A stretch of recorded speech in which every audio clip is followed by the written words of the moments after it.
Okay, I am Jordash Kiffiak. This is the Narkis Bible Study on Thursday, February 3rd, 2022. It's a real privilege to be here. I count it a special privilege today because I see two of my friends that have known me for a long time, both Gary and Brian here, and have helped me in various ways. And so it's a pleasure to have them both here. Gemma has also been a friend and been someone with me at Narkis. I was there roughly 8-9 years. My wife was there about 10 years, Joe. And so it's just an honor to be here, but especially to mention Gary is over the years, he has just shown what it means to follow the Messiah, no matter whether you get what you think you're going to get in life or you're not, but you do it faithfully and you do it for him alone. And I have a lot of respect for that. And so it's a pleasure to be here.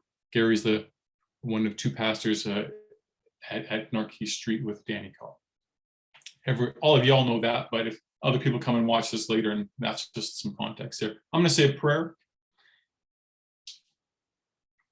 Father in heaven, thank you that through the Messiah, when you called David your son and then his son your son, Jesus, and we all became daughters and sons through him, we became part of the most amazing family, and we have this privilege to approach you boldly because of Jesus.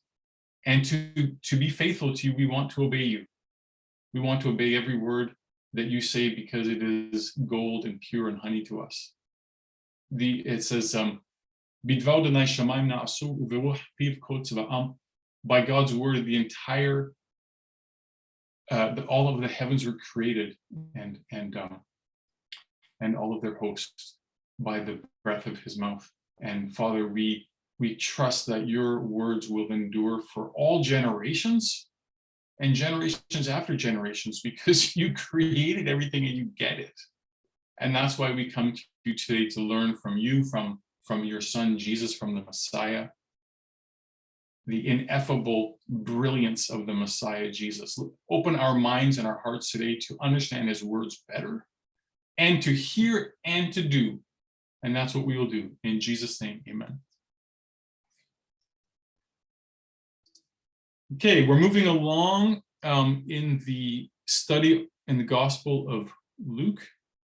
And today we have a part of Luke 17. Now let me share this word file with you. And what I'll do is I'm going to read Luke 17, and I'll just make a few comments, and then we'll move right away into some quite in-depth study I am intending in the Hebrew Bible to provide context for what's going on here. Luke 17, 22 to 37. Last week, Gary did a totally in-depth study on 2 verses, so I can't possibly be that comprehensive, but I will take the central parts of this that I believe are central and really go into depth on that. Okay? Then he said to the disciples, the days are coming when you will long to see one of the days of the Son of Man, and you will not see it. They will say to you, look there, or look here. Do not go, do not set off in pursuit. For as the lightning flashes and lights up the sky from one side to the other, so will the Son of Man be in his day. But first he must endure much suffering and be rejected by this generation. Just as it was in the days of Noah, so too it will be in the days of the Son of Man. They were eating and drinking and marrying and being given in marriage until the day Noah entered the ark. And the flood came and destroyed all of them. Likewise, just as it was in the days of Lot, they were eating and drinking, buying and selling, planting and building. But on the day that Lot left Sodom, it rained fire and sulfur from heaven and destroyed all of them. It will be like that on the day of the Son of that the Son of Man is revealed. On that day, anyone on the housetop who has belongings in the house must not come down to take them away, and likewise, anyone in the field must not turn back. Remember Lot's wife. Those who try to make their life secure will lose it, but those who lose their life will keep it.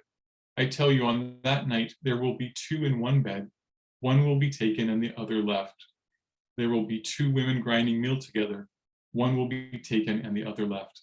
Then they asked him, Where, Lord? He said to them, Where the corpse is, there the vultures will gather.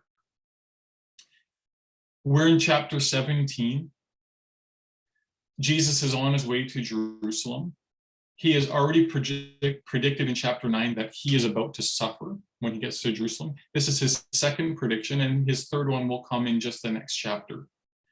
In this prediction of his own imminent suffering, the Messiah, the crown, the anointed one, as Gary has talked last week, this is the earthly king who is identified with the King of Heaven, with God, and is to reign for all times, yet he will suffer. At that same time, he describes that there will be a great judgment. The judgment will be comparable to the flood on the one hand and to the destruction of Sodom on the other. What we want to do is to get inside his mind and understand why he's bringing those two stories together. Make sense? When we look at, I'm going to just pull my screen up. That might give it a better sizing inside the presentation. When we look at how Jesus describes those two stories, he's reading them in parallel, and he draws out a number of themes. The shared theme would be the righteous person, Noah and Lot, the righteous few versus the wicked many. That's the entire civilization in the days of Noah, or just the city in the days of Lot. The ignorance of impending doom, they're eating, drinking, going about life as usual. The removal of the righteous, entering the ark or departing the city. An elemental judgment, water or fire. The society's complete annihilation by the entire world or city. And then they are both symbols of a final judgment, both of those two stories. He also mentions Lot's wife's death, and we can return to that. So clearly the Messiah has been reading these two stories, both from Genesis, in light of each other, and thinking in depth about the particulars. Mm-hmm. Let's read Genesis. Now this will take some time, but I'm going to read all of Genesis 6 through 9. I think it's important because we really want to understand, and we'll do the same for the Sodom story. When men began to, I'm reading from the JPS, and every time that I'm reading from the Hebrew Bible, I'm using for this presentation the JPS translation. I'm using the NRSV for the New Testament. When men began to increase on earth and daughters were born to them, the divine being saw how beautiful the daughters of men were and took wives from among those that pleased them. The Lord said, My breath shall not abide in man forever, since he too is flesh. Let the days allowed him be 120 years. It was then, and later too, that the Nephilim appeared on earth, when the divine beings cohabited with the daughters of men, who bore them offspring. They were the heroes of old, the men of renown. The Lord saw how great was man's wickedness on earth, and how every plan devised in his mind was nothing but evil all the time. And the Lord regretted that he had made man on earth, and his heart was saddened. The Lord said, I will blot out from the earth the men whom I created, men together with beasts, creeping things, and birds of the sky, for I regret that I made them. But Noah found favor with the Lord. This is the line of Noah. Noah was a righteous man. He was blameless in his age. Noah walked with God. Noah begot 3 sons, Shem, Ham, and Japheth. The earth became corrupt before God. The earth was filled with lawlessness. When God saw how corrupt the earth was, for all flesh had corrupted its ways on earth, God said to Noah, I have decided to put an end to all flesh, for the earth is filled with lawlessness. Because of them, I am about to destroy them with the earth. Make yourself an ark of gopher wood, make it an ark with compartments, and cover it inside and out with pitch. This is how you shall make it. The length of the ark shall be 300 cubits, its width 50 cubits, and its height 30 cubits. Make an opening for daylight in the ark, and terminate it with a cubit on the top. Put the entrance of the ark in its side, make it with bottom, second, and third decks. For my part, I am about to bring the flood, waters upon the earth, to destroy all flesh under the sky, in which there is breath of life. Everything on earth shall perish. But I will establish my covenant with you, and you shall enter the ark, with your sons, your wife, and your sons' wives. And all that lives of all flesh you shall take 2 of each into the ark to keep alive with you. They shall be male and female. From birds of every kind, cattle of every kind of creeping thing on earth, 2 of each shall come to you to stay alive. For your part, take of everything that is eaten and store it away to serve as food for you and for them. Noah did so just as God commanded him, so he did. Then the Lord said to Noah, go into the ark with all your household, for you alone have I found righteous before me in this generation. Of every clean animal, you shall take 7 pairs, males and their mates, and of every animal that is not clean, 2, a male and its mate. Of the birds of the sky also 7 pairs, male and female, to keep seed alive upon the earth. For in 7 days' time I will make it rain upon the earth 40 days and 40 nights, and I will blot out from the earth all existence that I created. And Noah did just as the Lord commanded him. Noah was 600 years old when the flood came, waters upon the earth. Noah with his sons, his wife, and his sons' wives went into the ark because of the waters of the flood. Of the clean animals, of the animals that are not clean, of the birds and everything that creeps on the ground, 2 of each, male and female, came to Noah into the ark as God had commanded Noah. And on the 7th day, the waters of the flood came upon the earth. In the 600th year of Noah's life, in the 2nd month, on the 17th day of the month, on that day, all the mountains of the great deep burst apart, and the floodgates of the sky broke open. The rain fell on the earth 40 days and 40 nights. That same day, Noah and Noah's sons, Shem, Ham, and Japheth, went into the ark with Noah's wife and the 3 wives of his sons. They and all beasts of every kind, all cattle of every kind, all creatures of every kind that creep on the earth, and all birds of every kind, every bird, every winged thing. They came to Noah into the ark, 2 of each of all flesh, in which there was breath of life. Thus, they that entered comprised male and female of all flesh, as God had commanded him, and the Lord shut him in. The flood continued 40 days on the earth, and the waters increased and raised the ark so that it rose above the earth. The waters swelled and increased greatly upon the earth, and the ark drifted upon the waters. When the waters had swelled much more upon the earth, all the highest mountains everywhere under the sky were covered. 15 cubits higher did the waters swell as the mountains were covered. And all flesh that stirred on earth perished, birds, cattle, beasts, and all the things that swarmed upon the earth, and all mankind. All in whose nostrils was the merest breath of life, all that was on dry land died. All existence on earth was blotted out, man, cattle, creeping things, and birds of the sky. They were blotted out from the earth. Only Noah was left, and those with him in the ark. And when the waters had swelled on the earth 150 days, God remembered Noah and all the birds, beasts, and all the cattle that were with him into the ark. And God caused a wind to blow across the earth, and the waters subsided. The fountains of the deep and the floodgates of the sky were stopped up, and the rain from the sky was held back. The waters then receded steadily from the earth. And the end of 150 days, the waters diminished, so that in the 7th month, on the 17th day of the month, the ark came to rest on the mountains of Ararat. The waters went on diminishing until the 10th month. In the 10th month, on the 1st of the month, the tops of the mountains became visible. At the end of 40 days, Noah opened the window of the ark that he had made, and sent out the raven. It went to and fro until the waters had dried up from the earth. Then he sent out the dove to see whether the waters had decreased from the surface of the ground. But the dove could not find a resting place for its foot, and returned to him to the ark, for there was water over all the earth. So putting out his hand, he took it into the ark with him. He waited another 7 days, and again sent out the dove from the ark. The dove came back to him toward evening, and there in its bill was a plucked off olive leaf.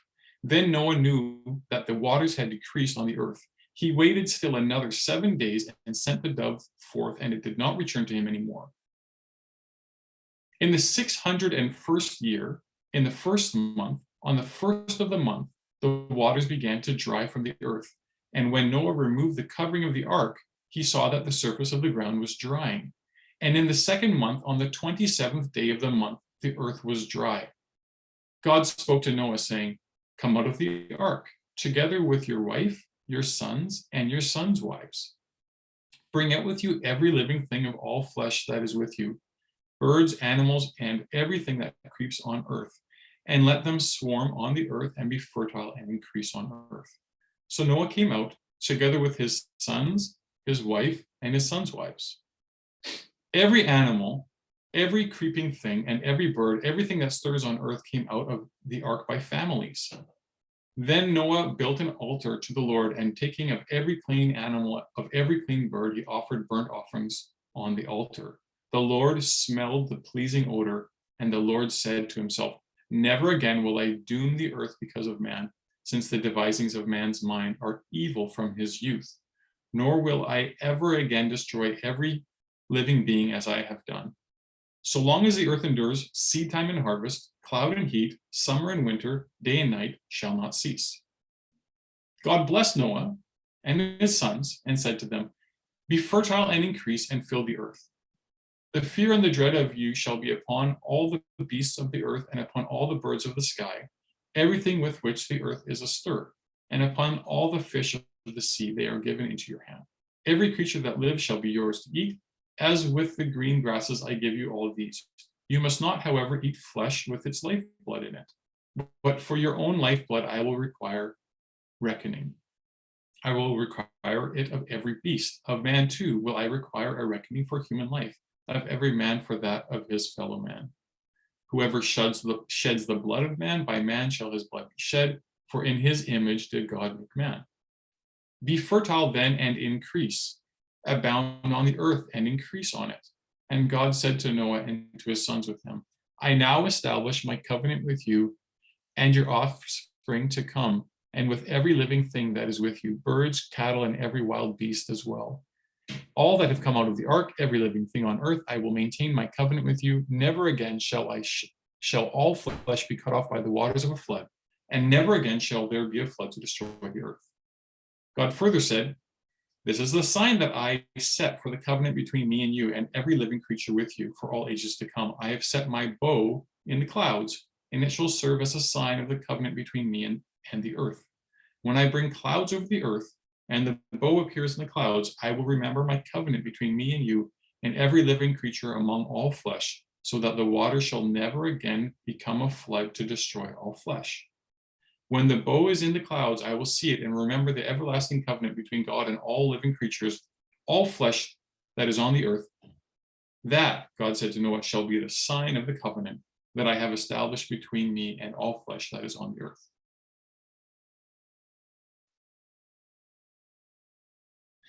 The sons of Noah who came out of the ark were Shem, Ham, and Japheth, Ham being the father of Canaan. These three were the sons of Noah. From these the whole world branched out. Noah, the tiller of the soil, was the first to plant a vineyard. He drank of the wine and became drunk, and he uncovered himself within his tent. Ham, the father of Canaan, saw his father's nakedness and told his two brothers outside. But Shem and Japheth took a cloth, placed it against both their backs, and walking backward, they covered their father's nakedness. Their faces were turned the other way so that they did not see their father's nakedness. When Noah woke up from his wine and learned what his youngest son had done to him, he said, cursed be Canaan. The lowest of slaves shall he be to his brothers. And he said, blessed be the Lord, the God of Shem. Let Canaan be a slave to them. May God enlarge Japheth and let him dwell in the tents of Shem, and let Canaan be a slave to them. Noah lived after the flood 350 years, and all the days of Noah came to 950 years. Then he died. As I scroll up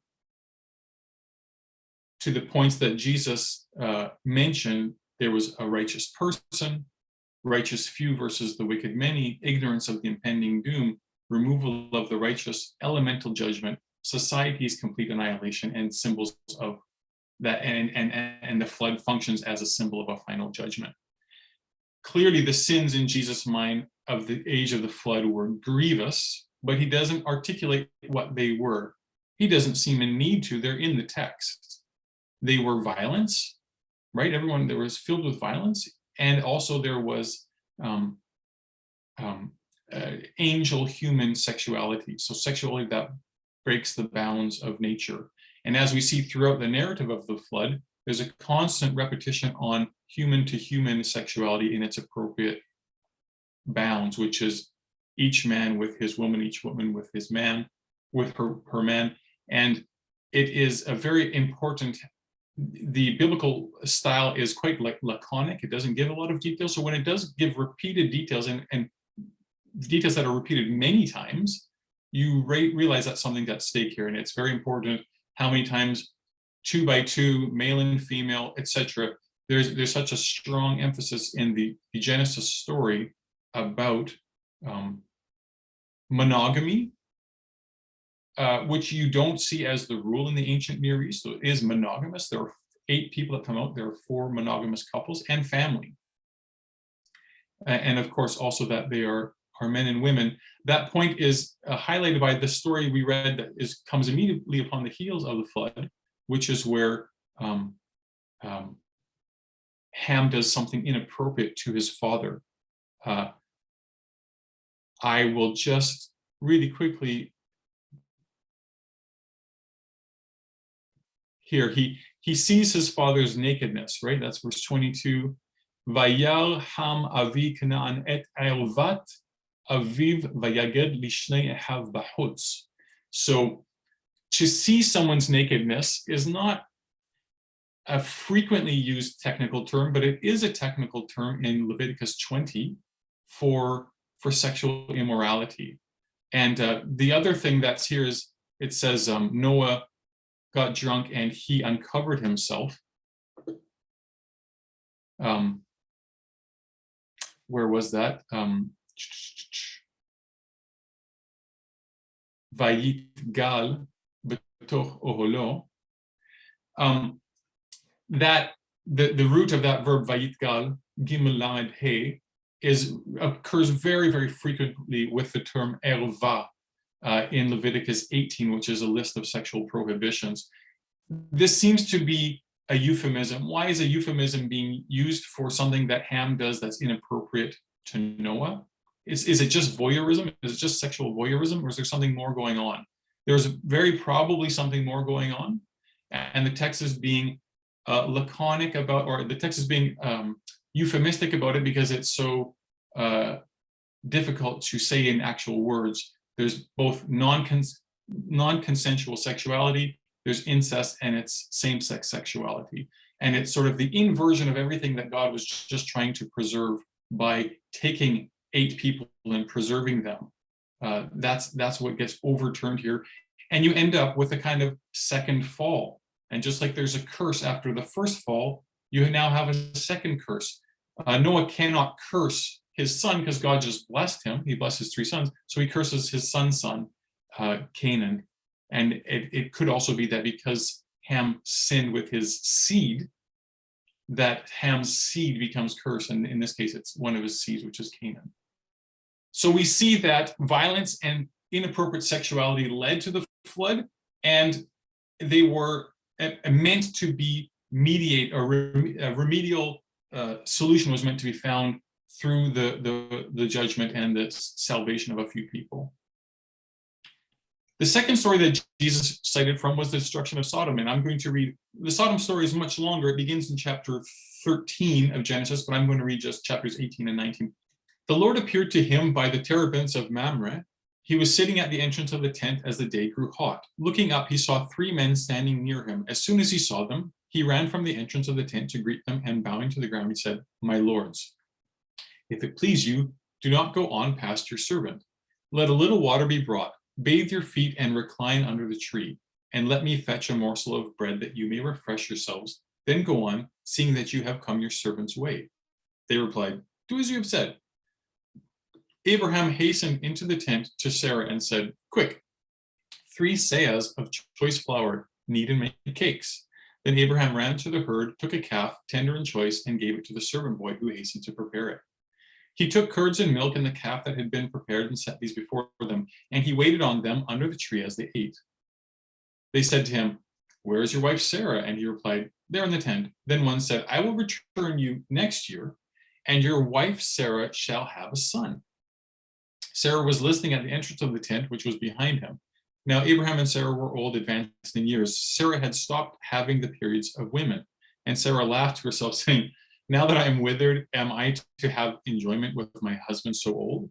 Then the Lord said to Abraham, why did Sarah laugh, saying, shall I in truth bear a child, am old as I am? Is anything too wondrous for the Lord? I will return to you at the same season next year, and Sarah shall have a son.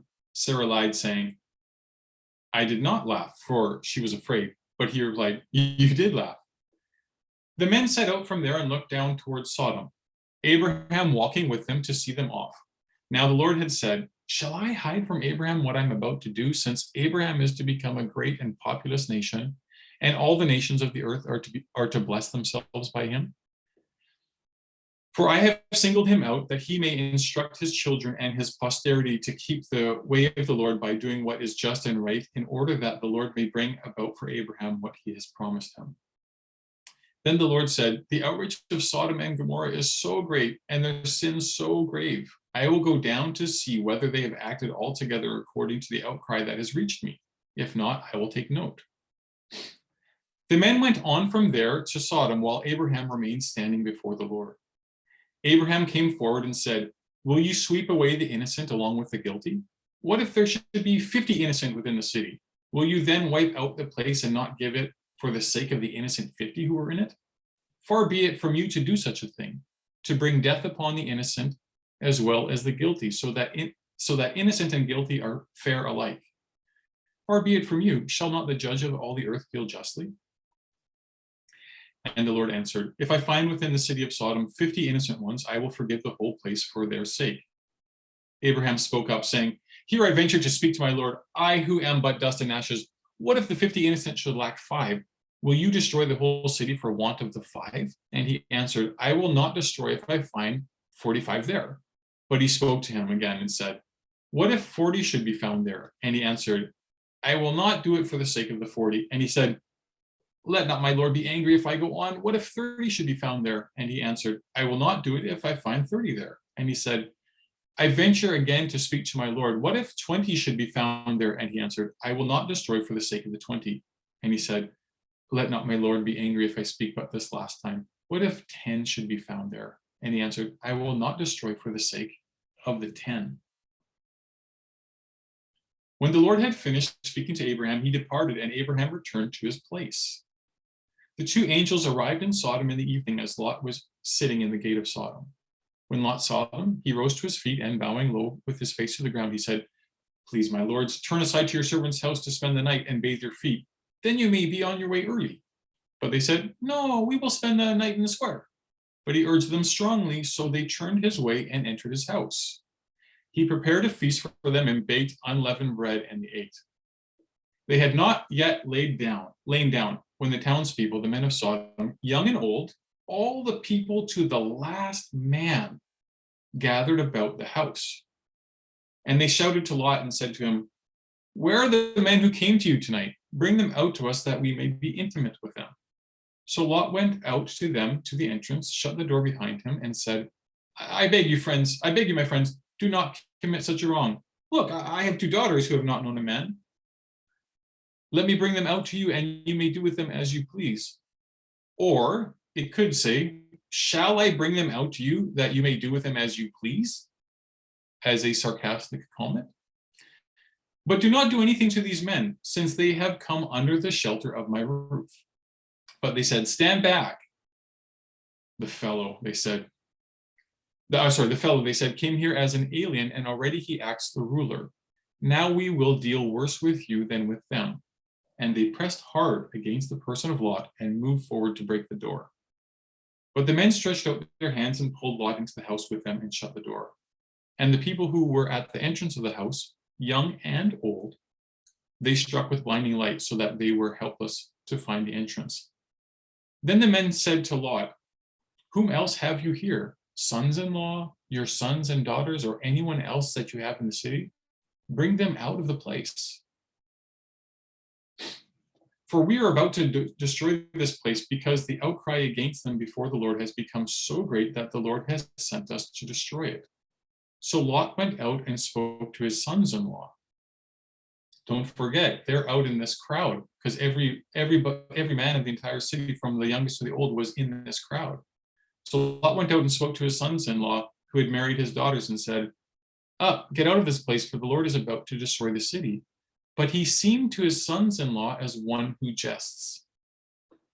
As dawn broke, the angels urged Lot on, saying, "Up, take your wife and your 2 remaining daughters, lest you be swept away because of the iniquity of the city."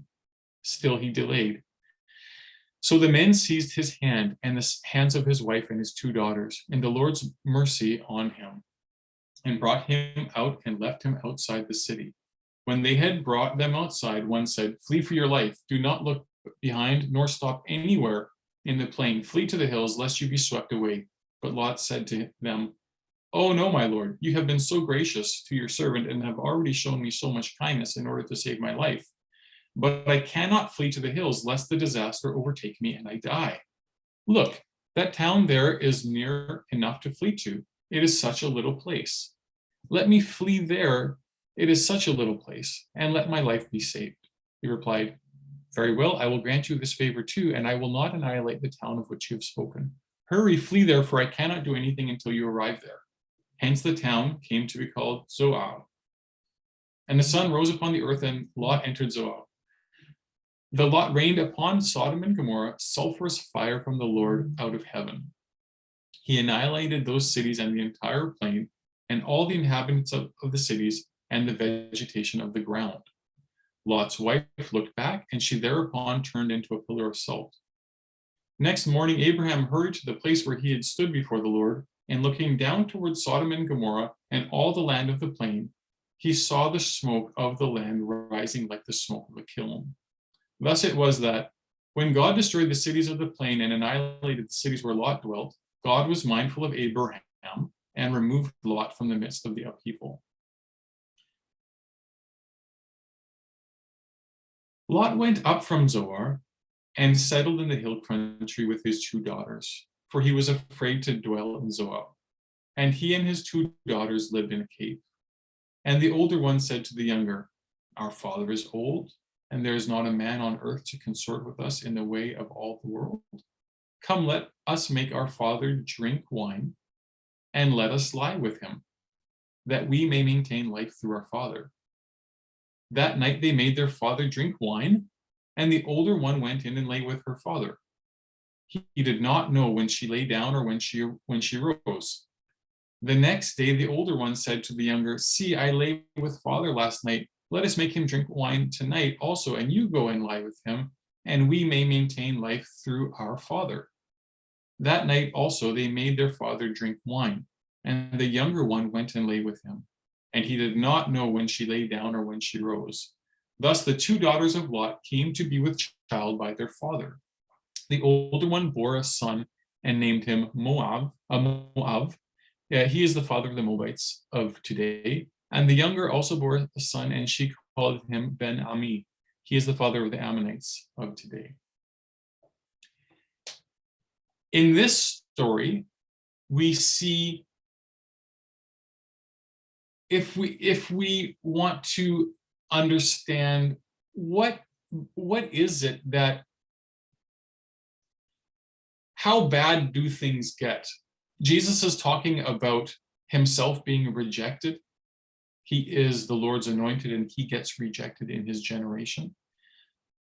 And more than rejected, he's treated violently and he is killed.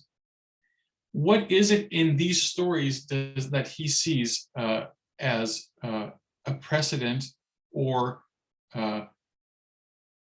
the thermometer, as you will, for how a generation can get so bad that it gets direct judgment from God in that sense? In the Sodom story, there's a number of things. It's collective, and if we scroll back up to here, as well, where we were here before, I'll just click on this. They're ignorant of the impending doom. This is something that Jesus is aware of. And it gets an elemental judgment direct from God, and it's completely annihilated. In the Sodom story, there is inhospitality, absolutely. But there's more than that. it's all of the men of the city. Don't forget, these are the men who in chapter 14, God graciously saved their wives and their children who were captured in war through Abraham. Abraham brought them back. God showed incredible mercy to them through Abraham. And yet when Melchizedek came out and honored God Most High after this Abraham's victory in war, Bera, king of Sodom, came out, and it says that Melchizedek hotzi, he brought out wine and bread, but it says that Bera yatsa, he just went out. He didn't bring anything. Melchizedek offers a blessing. Bera just says, give me what's mine.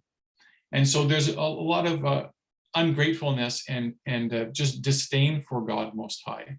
But it manifests itself in a desire for violence, group-initiated violence, and sexual immorality that goes beyond what is in the design of creation. And that's why, and I'm talking about homosexuality, so there's both the element of rape and there's the element of same-sex sexuality, and they're to be distinguished. We know they can be distinguished because even in the story of Lot, for example, you have rape and incest, and it's both elements that the author is getting at. It's not just one element. It's the more that you compound the elements that are inappropriate, the more heinous it becomes. With Ham, if it is true that he sexually assaults his father, he dishonors his father, and it's incestuous, and it's same-sex, and it's non-consensual. And it's adultery because it's against his own wife. And this is how many ancient Jews will get to this point in Jesus' time, understood same-sex sexuality to be adultery, and certainly in the case of Sodom, or to be associated with it, rather, not always that it is, but it can be associated with it. And in the case of Sodom, that is what's happening, because those are many of the men, all of the men are there, and many of the men are those that have received their wives back from captivity through Abraham. So it's insult upon injury, and within that nexus of elements is a sexually inappropriate element, which is actually shared between the flood story and the Sodom story. And that's why I want to bring it to attention, because it is a shared element. I'm going to jump down. Jesus, we saw here, Jesus points out, 7 points of similarity.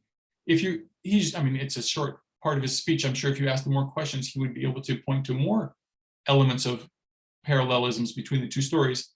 I count 43, and I'll just read through them.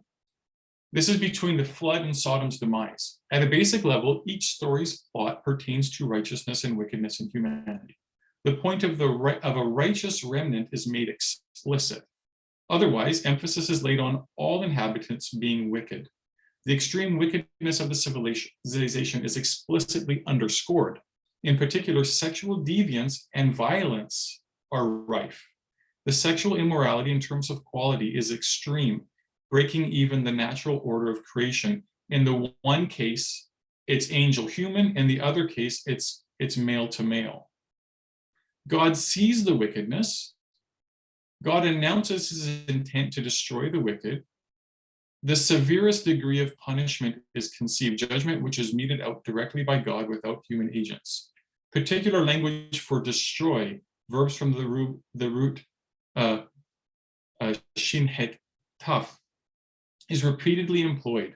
The respective civilizations are evidently unaware of the degree of their sin. They seem ignorant also of the impending doom that it warrants. Deliverance is made available to the righteous. The male interlocutor with God and his wife and their children and children-in-law are called to deliverance. Action movement is demanded from the righteous through direct speech to procure deliverance. A righteous remnant is extracted from the danger zone. Emphasis is laid on the righteousness of one of the individuals among those being rescued. The righteous are very few in number. All those involved in being rescued are engaged or married, and they are in monogamous couplings. It's very, very interesting. It's a shared theme. On the same day that the righteous party is safely moved, judgment begins. By the way, monogamy was not at all common, the norm. You might be poor as a man and monogamous, but if you're rich, That is not something that you're going to necessarily do in the ancient Near East. The ensuing judgment is elemental. It arrives, at least in part, by coming down literally from heaven. It evidently takes everyone, aside from the righteous, by surprise. Total annihilation of the respective population occurs. The land they occupy, too, is destroyed. Even vegetation is completely submerged or destroyed. Creation itself unravels. That is to say, water and land come back together to a primordial chaos, or all the vegetation, everything is wiped out so that there's just infertile ground. The destruction takes place in contrast to a covenant that God makes with a righteous family. Now here I'm switching from Lot to Abraham in that story, right? The covenant is referred to in direct speech by God to the righteous male interlocutor. This righteous human figure will be the progenitor of the righteous and redemptive seed in humanity for generations to come.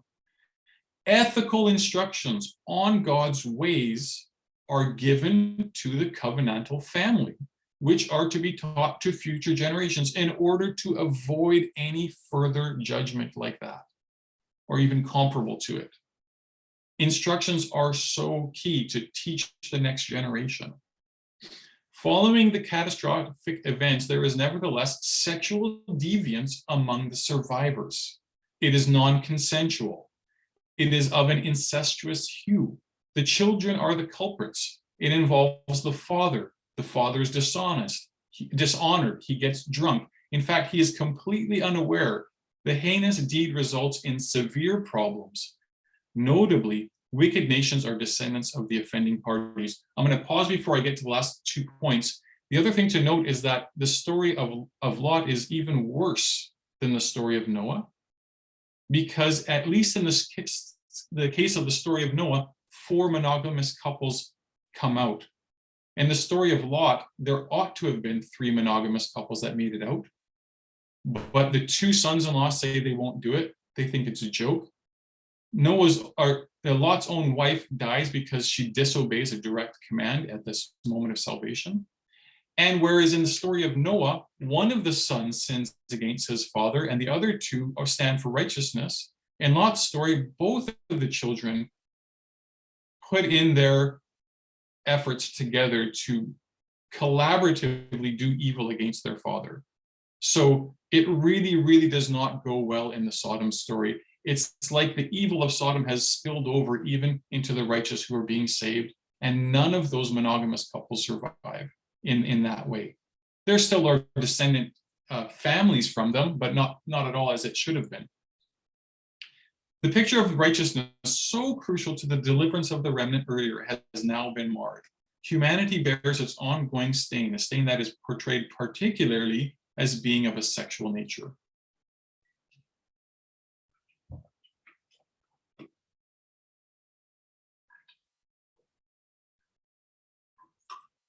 Now, interesting, Jesus reads the flood and the Sodom story together. So that same reading approach, we find that in the Tanakh, in the Hebrew scriptures themselves. Take a look at Psalm 14.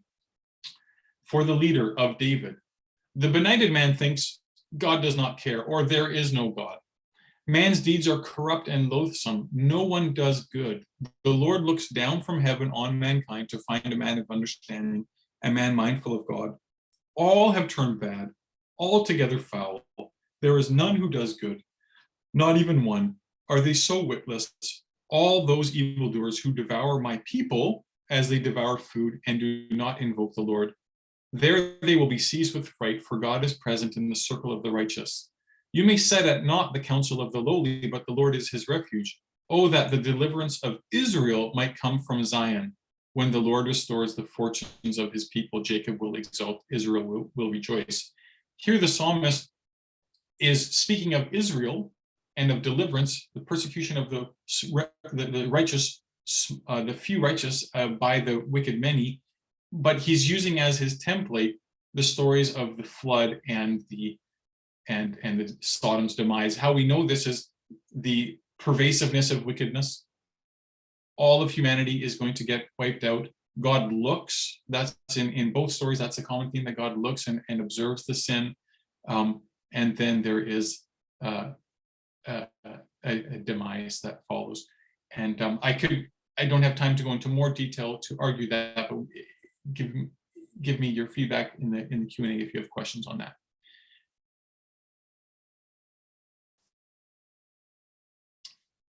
This is a Bible study. It's not a sermon, but as I think of Jesus's teaching, it is very difficult. I mean, it's impossible not to think of the fact that within the community of the righteous today, within the community of Jesus' followers, there are those who teach that same-sex marriage is a good, something to be celebrated, something that God condones. So because of the weight of that theme in both stories, and why is it in both stories, is because it is with Ham and Noah in the one story, and it is with the men of Sodom as a threat against others, the two visitors, and then also against Lot, actually, that it is worthwhile, if we value Jesus and we want to follow his teachings and we value how he is reading the scriptures, we really want to follow up on what he is thinking about the sins of Sodom. We don't want to skirt around that. And because same-sex sexuality is not good for human flourishing, what is good is God's design, which is monogamous sexuality between a man and a woman. It is worth spending time with Jesus on his reference to Sodom in particular to unpack that. And that's what I'm going to do for a good chunk of what's left before we return to Luke 17. I will briefly say that Sodom in the Bible functions as a hub for the Tanakh's discourse on same-sex sexuality. Now, I'm not looking for the word Sodom per se, but I'm looking for when the scriptures talk about same-sex sexuality, where is their central point that all of the lines connect to, and it ends up with Sodom.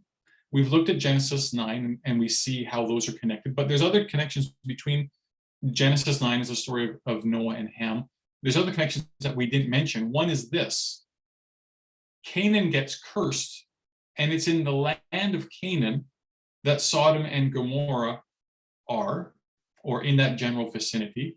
The Israelites are meant to come and conquer the land because the people are so deprived. But in Abraham's time already, right at the moment that Isaac is about to be born, in a year out, that is when God destroys, as sort of an initial demonstration of what must happen to the wicked people in Canaan. He destroys Sodom and Gomorrah while he's establishing a covenant with Abraham.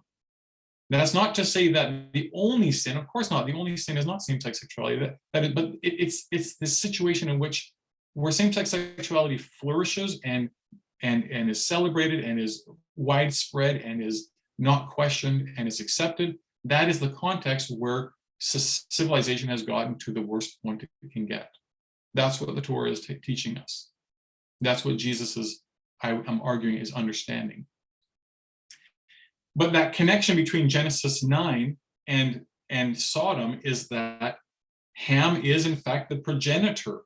And just like Cain, the bad apple in Cain's line, the final seed is Lamech, who becomes a polygamist and a murderer, against violence and sexual immorality together, or sexual outside of the bounds of God's sexual design. In the same way that the final seed of Ham is Sodom and Gomorrah. These are the descendants of Ham through Canaan. So there is that clear connection of homosexuality in Genesis 9 and in and in Genesis 19. In Leviticus 18, the connection is even clearer. The Lord spoke to Moses, saying, "Speak to the Israelite people and say to them, I am the Lord your God. You shall not copy the practices of the land of Egypt where you dwelt, or the land of Canaan to which I am taking you, nor shall you follow their laws. My rules alone shall you observe and faithfully follow my laws. I, the Lord, am your God. You shall keep my laws and my rules, the pursuit of which man shall live. I am the Lord. None of you shall come near anyone of his own flesh to uncover nakedness. I am the Lord. And he itemizes a number of incestuous relationships. Those are all forbidden. And I'll skip down to here to 22. Do not lie with a man as one lies with a woman. It is an abhorrence. Do not have carnal relations with any beast and defile yourselves thereby, and let no woman lend herself to a beast to mate with it. It is a perversion. Do not defile yourselves in any of those ways, for it is by such that the nations that I am casting out before you defiled themselves. Thus the land became defiled, and I called it to account for its iniquities, and the land spewed out its inhabitants. But you must keep my laws and my rules, and you must not do any of these abhorrent things. To'evot. The key term there is to'evot, and we'll return to that later if we have time. Neither the citizen nor the stranger who resides among you. For all those abhorrent things were done by the people who were in the land before you, and the land became defiled. So let not the land spew you out for defiling it, as it spewed out the nation that came before you. All who do of those abhorrent things, such persons shall be cut off from their people. You shall keep my charge not to engage in any of the abhorrent practices that were carried on before you, and you shall not defile yourselves through them. I am the Lord.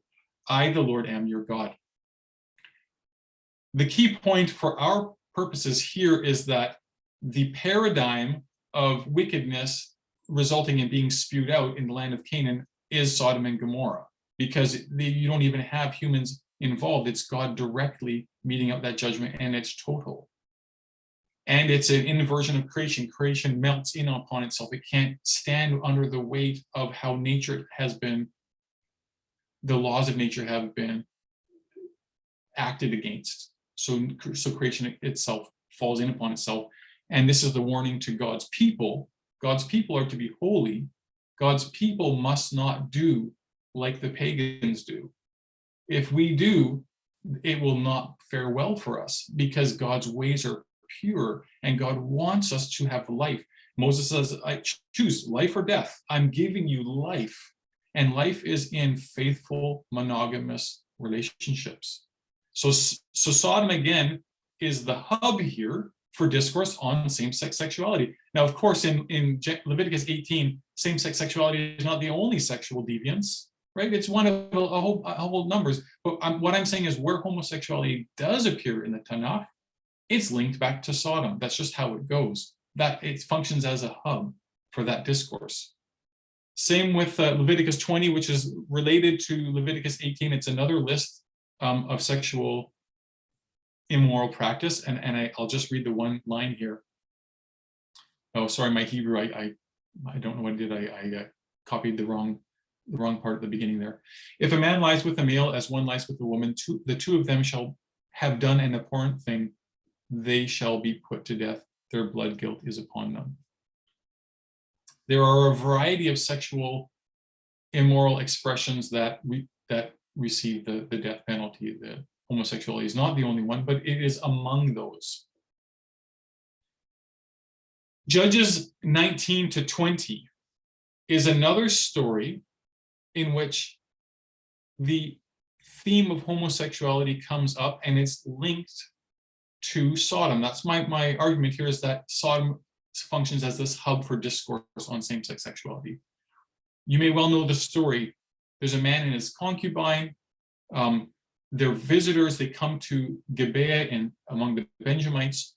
They're going to sleep in the middle of town. There's many parallels to Genesis 19. This is nothing new for many of you, I'm sure, but I'll just quickly look at this. In the evening, an old man came along with his property outside the town. This man hailed from the hill country of Ephraim and resided at Gibeah, where the townspeople were Benjamites. So not even the Benjamites offer him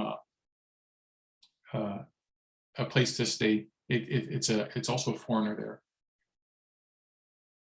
While they were enjoying themselves, the men of the town, a depraved lot, had gathered about the house and were pounding on the door. They called to the aged owner of the house, "Bring out the man who has come into your house so that we can be intimate with him." The owner of the house went out and said to them, "Please, my friends, do not commit such a wrong." Sounds very much like Genesis 19. "Since this man has entered my house, do not perpetrate this outrage. Look, here is my virgin daughter and his concubine. Let me bring them out to you. Have your pleasure with them, do what you like with them, but don't do that outrageous thing to this man. But the men would not listen to him. So the man, that's to say, the visitor, seized his own concubine and pushed her out to them. They raped her and abused her all night long until morning, and they let her go when dawn broke. She dies. This is a horrific story. It's probably the most horrific story in the Torah and the Tanakh. Even the would-be husband of the man has no respect for her. Things have gotten to such a low state. Notice what's different here is that in the story in Genesis 19, angels are there and God protects and extracts the whole city, extracts the righteous remnant from the city.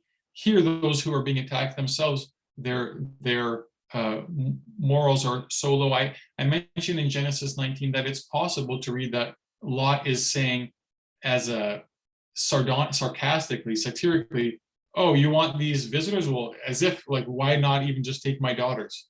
As a kind of a how could you possibly think that? It is possible to read Lot that way. If we read Lot as actually offering his daughters, then he is also at this very, very low state, which just shows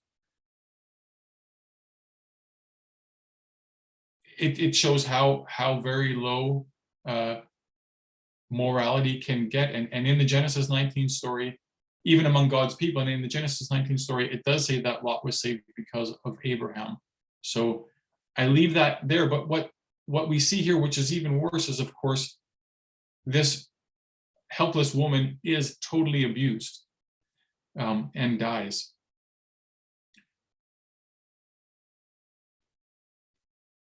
The Benjamites heard that the Israelites had come up to Mitzvah. The Israelites said, "Tell us, how did this evil thing happen?" And the Levite, the husband of the murdered woman, replied, "My concubine and I came to Gibeah of Benjamin to spend the night.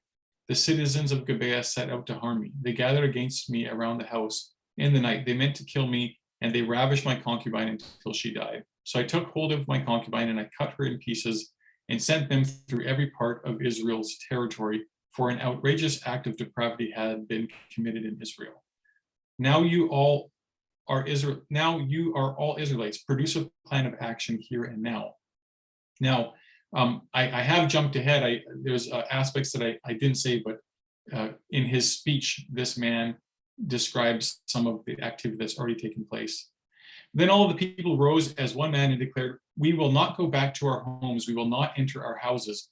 But this is what we will do to Gibeah. We will wage war against it according to Lot. We will take from all the tribes of Israel 10 men to the 100, and 100 men to the 1,000, 1,000 to the 10,000, to supply provisions for the troops, to prepare for their going to Geba in Benjamin for all the outrage it has committed in Israel." So all the men of Israel, united as one man, massed against the town. I'm not going to read the rest. I'm going to skip ahead and just say they wage war. They realize that what is the evil outrage? It is the violence against the woman. It is the group dynamic, the rape, the murder, and it is the notion that the entire town or there's no justice there, but there is such a level of a lack of moral scruples that the city has to be removed. And what happens is the rest of the Israelites do come to fight that city, but the Benjamites decide to defend the city. So now the entire tribe gets behind the city, and civil war ensues, and all of the other tribes fight against Benjamin. Initially, they're routed, but they cry out to God, and they come back, and they actually soundly defeat the tribe of Benjamin, with many, many people dying. That is to say, they took the offense so seriously, realizing that they have to root out evil from among them, because if they don't, just like it said in Leviticus, judgment will come to God's people if God's people allow wickedness to get to such a state. Now, I'm not saying that homosexuality is the only aspect in this story. I'm not. I'm just saying that that is where it belongs. It belongs at the apex of moral, when morals have gone out of control, and when they're unchecked, and when the entire society embraces them, or the people of God, rather, when the people of God in a certain location or group say, we have no problem with this. I don't have time to go through Jeremiah 23 and Ezekiel 15 through 16. Maybe in the Q&A time later. I'm going to jump to this. What do we know about Jewish views of same-sex sexuality in the Second Temple period and beyond? A very brief background. Hellenism. Alexander conquers from Greece to India. He brings a culture. It's actually culture that gets imposed. Language and literature, social institutions, religion, culture, values. As regards sexuality, nudity becomes prevalent in bathhouses and gymnasia. Pederasty proliferates. Art also has nudity and explicit content. This affects the land of Israel. It's one of the reasons, it's among the reasons. Hellenism itself is the reason for the Maccabean revolt. This leads to Hanukkah, and Rome adopts Hellenism. So that whole area of sexual immorality becomes part and parcel of what Rome is about. When we think of Jews' views of sexuality, Jews at Jesus' day had a wide diversity on a number of topics: the calendar, scriptures, temple, and many other topics: Rome, Gentiles, redemption, life after death. They had unity on a few topics: the land of Israel, the covenant, the Torah, that's to say the 5 books of Moses, which the Sadducees and the Samaritans also agreed with, and sexual purity. There was actual unanimity on sexual purity, saying Gentiles, this was the rationale, Gentiles are sexually perverse. We are not them. And for Jews of Jesus' period, this also includes same-sex sexual activity as a Gentile practice. What are the grounds on which people base this idea? Well, the prohibitions in Leviticus, which we looked at, were key. That's for Philo, Josephus, Pseudo-Facilities, Letter of Aristeas, and Sifra, which is a commentary on Leviticus a little bit later. And then appeals to nature: Philo, Josephus, Pseudo-Facilities, Sibylline Oracles 3, 2nd Enoch, Testament of Naphtali, and Testament of Solomon. Christian works, the latter 2, which also preserve earlier Jewish traditions. I want to make 2 points regarding mutuality and orientation, because it's often asserted today that in the ancient world, same-sex sexuality was not what we are talking about today, because today we're talking about mutuality between peers and people that are born with a certain orientation, an immutable orientation that is part of their nature, that cannot be changed. As for mutuality, we see in Sibylline Oracles 3 how male will draw near to male. It's not talking about power structures. It's not talking about adult to child. It's not talking about master to slave. It just says male will draw near to male. Similarly, in 2nd Enoch, friend with friend in the anus. Or in Pseudo-Facilities, even animals are not pleased by intercourse of male with male. Again, this has nothing to do with power structures. It's simply the gender aspect, right? Josephus 2, the law abhors male intercourse with males. Sifra, this is interesting. A man would marry a man and a woman would marry a woman. This is Sifra talking about sin in the people of Canaan. Whether that actually was true or not, it doesn't matter. That's just to say that at the time of Jesus, people could envisage male-male marriage and female-female marriage. This is not something new. In fact, even Roman emperors engaged in marriage ceremonies, open marriage ceremonies between men. Nero was involved in that, and other emperors. Public marriage ceremonies. As for orientation, I could spend more time on non-Jewish Roman sources, but rather I will just look at 2 Jewish sources for this. In Plato's Banquet, the talk is almost entirely, this is Philo on the contemplative life. In Plato's Banquet, the talk is almost entirely concerned with love, not merely with the love sickness of men for women or women for men, passions recognized by the laws of nature, but of men for other males differing from them only in age. I'm not talking about mutuality in here, so that there is an age difference. What I am talking about is a proclivity, an innate or natural or a very strong proclivity for the same sex. People did have that concept. Also, there were the mythical stories of the double-bodied men. That's to say that there's not enough time, but there was a belief that there was a myth that perpetuated a belief that some people were actually born with male-male attraction, as distinct from male-female attraction. And some were born with female-female attraction as distinct from female-male attraction. Pseudo-Facility says, protect the youthful beauty of a handsome boy, for many rage with lust for sexual intercourse with a man. So clearly they have ancient Jews have a concept of people with a strong proclivity for sexual activity with the same sex, people of the same sex. What about Jewish voices on Sodom in the Second Temple and beyond? Jewish texts rarely discuss sins of these cities and fail to mention sexual immorality, including homosexuality specifically. Homosexuality as a key moral failing is seen in Philo, Josephus, Second Enoch, Testament of Naphtali. Again, that's a Christian document with some earlier Jewish ideas. And also according to William Loader, although I haven't had time to look at these ones, 4Q172, 4Q177, 4Q525. Jubilees has same-sex rape regarding Sodom, but don't forget that the scriptures can see this as a sin with two elements. There's no reason to think that Jubilees doesn't also. Wisdom of Solomon refers to inhospitality, but the threat of same-sex rape is probably assumed. Sefer, which we've already looked at and cited from, talks about the land of Canaan having male-male and female-female marriage. In Canaan, this Sodom would be the most easily conjured up in this context. Sexual immorality more generally as a key failing of Sodom. This is in Targum Onkelos, Targum Neophiti, and Targum Pseudo-Jonathan. Sexual immorality is one of 2, 3, or 4 of Sodom's principal sins.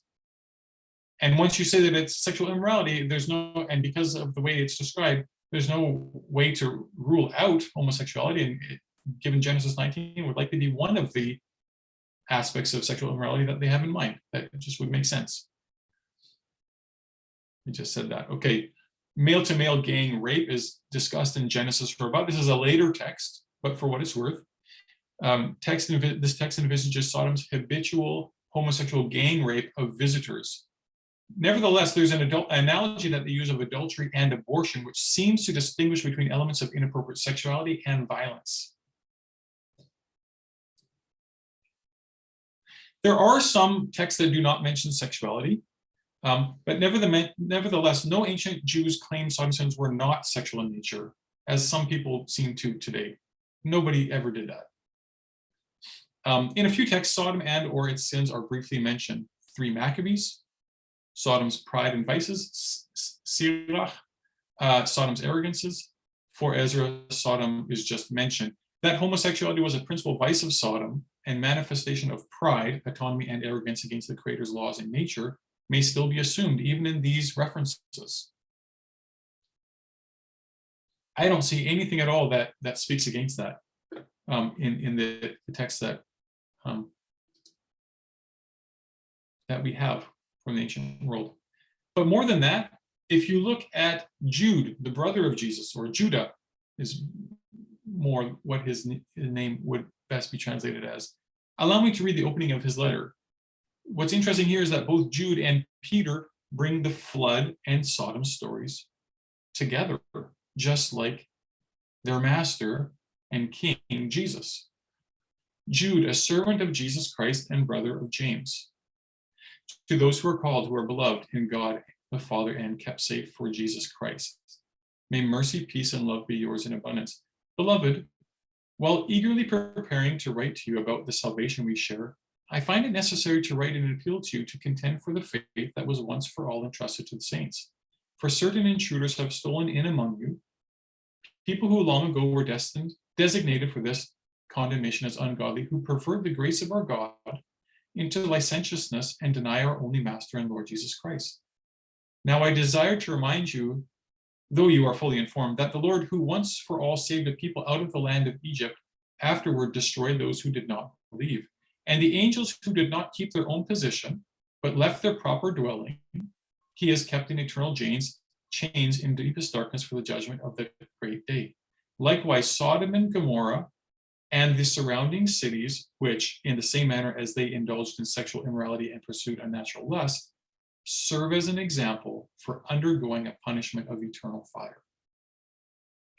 What we see here is that Jesus's brother is taking Sodom and Gomorrah with the flood story together, reading them both as key examples of judgment, including the judgment of the generation that actually experienced the Exodus but did not believe. But in the case of these two stories, is highlighting two things. One, that the angels did not keep their proper position. He doesn't mention sexual immorality there, but it is very well known from the Genesis 6, from the story. That's why they left their positions, was to be with human females. But he does mention sexual immorality quite clearly here with Sodom and Gomorrah. That was one of the key sins associated with the cities. In the same manner, they indulged in sexual immorality and pursued unnatural lust. If you look here, ekpornevsase is sexual immorality, indulged in sexual immorality, and pursued unnatural lust is apelthuse, opiso, sarkos, eteras. Now, to break down that phrase really quickly, apelthuse means to go away from something. So what are they going away from? They're going away from their wives. Let's just do this. Assume that many of the men in Sodom are married. They're going away from their wives, and they're going after other flesh. Opiso, sarkos, eteras. I'm going to have to cut and paste something really quickly.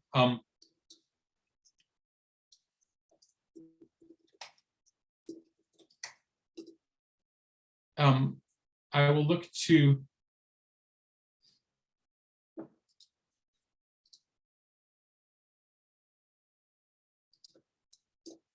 here. I'm just going to cut and paste this right into my text. I'll have to do it here. This is the best way to do it. Oops. This is from Mark. Sorry, I did not have this prepared, this part. But just take a look at this example from Mark, okay? Immediately he called them, and they left their father Zebedee in the boat with the hired men and followed him. Now, this is the same phrasing here, okay? Apelthon opiso autou. It's the same as what we had up here. Apelthusa opiso sarkos eteras. You leave one thing to go after something else. And what they're leaving here is they're leaving their father, and they're going after Jesus. They're forsaking one thing and going for something else. To go after something is an idiom we know well from the Hebrew Bible. It means to pursue. You can go after God, you can go after false gods, you can go after a king, and so forth. What these cities are doing, and it's not just Sodom and Gomorrah, mind you, it's Sodom and Gomorrah and the surrounding cities. So it's not a one-time event from Genesis 19. It's a habitual lifestyle among those cities of forsaking one thing and going after something else. What are they going after? Some people have said they're going after angels. This is nonsense. It's not a story about Sodom. It's a story about Sodom and Gomorrah and the surrounding cities. They're going after flesh that is not for them. And the most obvious explanation is that they have a proclivity for same-sex sexuality. That would even make sense of the sarkos eteras, because it's other than what is natural. Again, in the Q&A, I can do more explanation about that. So we see with Jude that not only does he very explicitly see sexual immorality as one of the key sins of Sodom, but very probably also same-sex sexuality. That's the best explanation, that he is actually honing in on that. And he is, like Jesus, linking the flood and the Sodom stories together. Before we conclude with looking at Luke 17 again, Here's Luke 10, where he first mentions Sodom earlier on in his ministry when he's sending out the 70. He says, if they don't, okay, let's just read it really quick. After this, the Lord appointed 70 others and sent them on ahead of him in pairs to every town and place where he himself intended to go. He said to them, the harvest is plentiful, but the laborers are few. Therefore, ask the Lord of the harvest to send out laborers into the harvest. Go on your way. See, I'm sending you out like lambs in the midst of wolves. Carry no purse, no bag, no sandals, and greet no one on the road. Whatever house you enter, first say peace to this house. And if anyone is there who shares in peace, your peace will rest on that person. But if not, it will return to you. Remain in the same house, eating and drinking whatever they provide, for the labor deserves to be paid. Do not move about from house to house. Whenever you enter a town and its people welcome you, eat whatever is set before you. Cure the sick who are there and say to them, the kingdom of God has come near to you. And we know from Gary's talk last week that the kingdom of God means entering in and obeying all of the commands, following God's instructions. Just like Jesus says,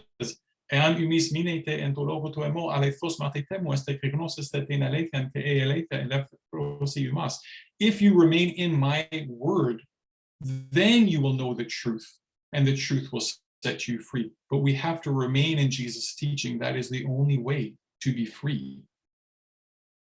But whenever you enter a town and they do not welcome you, go out into the streets and say, even the dust of your town that clings to our feet, we wipe off in protest against you. Yet know this, the kingdom of God has come near. I tell you, on that day, it will be more tolerable for Sodom than for that town. Sodom is an important image for Jesus. In these two stories, or these two instances in Luke, we'll return to Luke 17 in a second. What is happening here is he's saying the kingdom of God has been inaugurated with me in this very new phase. It's always been there, but it's a new phase and it's going to take place. John says, I baptize you with water. He will baptize with you with the Holy Spirit and with fire. And we know from Ezekiel that 36 that it says, V'natati lecha ruach hadasha, v'natati lecha lev hadash, v'ruach hadasha eten b'kirbetem, v'hasiroti et lev ha'ever mibasarchem, v'natati lecha lev basar. The Lord says that I will give you a new heart and a new spirit. This is the promise that those who follow the Messiah will be baptized in the Spirit and will be able to follow his teachings in a way that is unprecedented. So that we have, the bar has been raised so high for us to follow his teaching because we have his Spirit in us as the people of God. Yet at Jesus' moment, as he's calling those together to gather around him and go with him, he's saying, some will receive you, others will not. But among the people of God, and it's not far to hear the story of Gibeah and other such stories where you have to separate yourself, or Korah, or whoever, where you have to stand back because the Lord will do something and you don't go near them. You yourself, in the Gibeah story, it's different. In the time of the judges, Israel went and meted out judgment. Jesus does not teach that. When John and his brother Jacob want to call down fire from heaven on a Samaritan village in Luke, Jesus says no. And like Gary has said and others have said in other contexts, when Jesus has his inaugural message in Luke 4 in Nazareth, he stops before it says V'yom nakam ladonai, the day of God's vengeance. But he says Shnat ratzon ladonai, this is the year of the Lord's favor, and that's where he is. He is in the age of mercy, but within the community, there's a very important time where you actually take a step away from those who are not going to be faithful to his teaching. And he's making that very clear here, that those who do not receive him and receive his yoke, receive his Torah, you step away from them and allow God to deal with them. It is the age of mercy, but allow God to deal with them. And we see that also in Matthew, we see that Paul understands this. They're drawing on also language from Deuteronomy, where God makes it very clear how to pull away to pull out the evil from within you, except that we don't do it judicially with actual any violence today. That's not how we do it, but we do it through separation.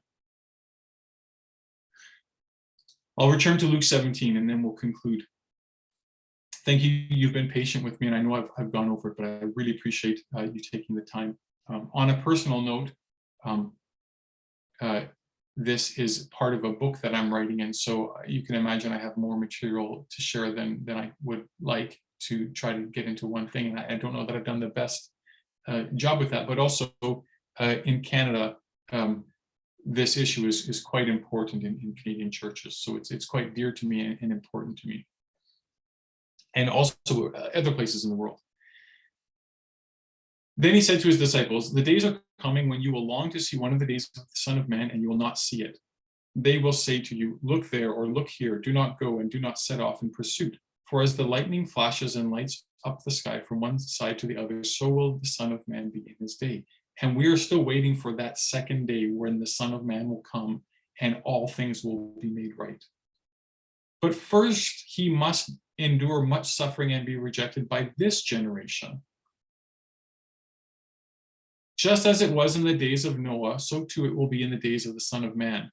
They were eating and drinking and marrying and being given in marriage until the day Noah entered the ark, and the flood came and destroyed all of them. Likewise, just as it was in the days of Lot, they were eating and drinking, buying and selling, planting and building, but on the day that Lot left Sodom, it rained fire and sulfur from heaven and destroyed all of them. It will be like that on the day that the Son of Man is revealed. On that day, anyone on the rooftop who has belongings in the house must not come down to take them away, and likewise anyone in the field must not turn back. Remember Lot's wife. So remember that even among the righteous, there will be a division. And Lot's wife was not spared because she disobeyed. Those who try to make their life secure will lose it, but those who lose their life will keep it. That has resonances with other teachings of Jesus in Luke about disciples giving up their life for Jesus. I tell you, on that night, there will be two in one bed. One will be taken and the other left. There will be two women grinding meal together. One will be taken and the other left.